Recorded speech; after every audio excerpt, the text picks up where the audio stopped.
Я посвятил более 100 работ архитектуре народных жильев крымских татар. Не 100 работ, больше. С начала 80-х годов и все 90-е годы, когда все это еще существовало, и можно было все увидеть, и сфотографировать, и написать.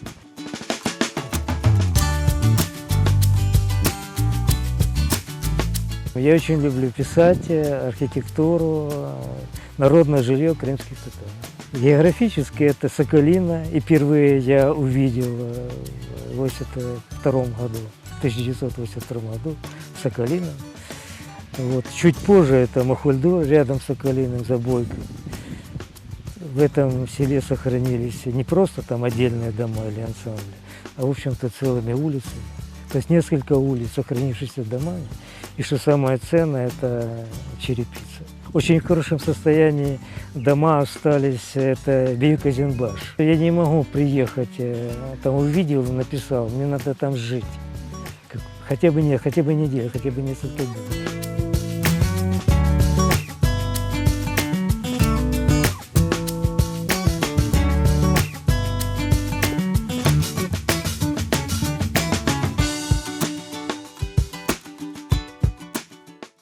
Я решил свою собственную мастерскую построить. Я хотел, чтобы этот дом органично вошел в природу, прежде всего.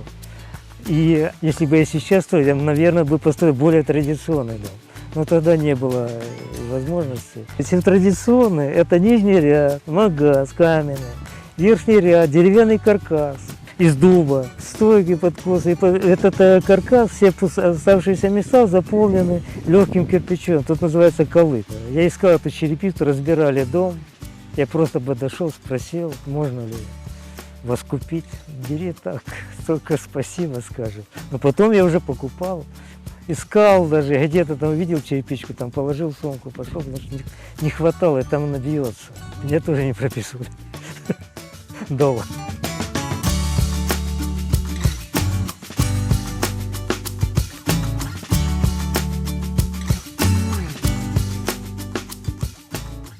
По дороге в Бахчисарай, Глубокий Яр, там остановка.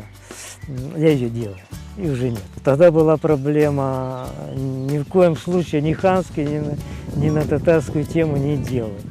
И мы возили эскизы, потому что принимали у нас этих художников, ну, в художественном фонде. Возили еще в райком партии, или в исполком, в Бахчисарай, и там проверяли на предмет татарщины. Полный бред, конечно. Так я эскиз сделал, я еще орнамент не знал, но я как бы под орнамент. В Бахчисарай повез другой эскиз сделал, похожий. И потом, когда делал, я все время закрывал. А потом уже в бетоне открыли, как так прошло. Ну вот эскиз.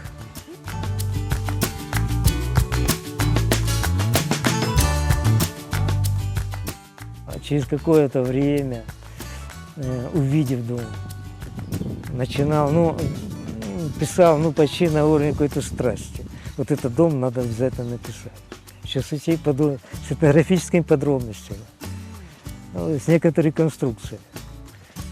Абсолютная поэтизация. Вы обратили внимание, посмотрите на диске, там, мне кажется, что более поэтичнее никто не писал. Ну, живых и современных художников. Видите, тогда много было.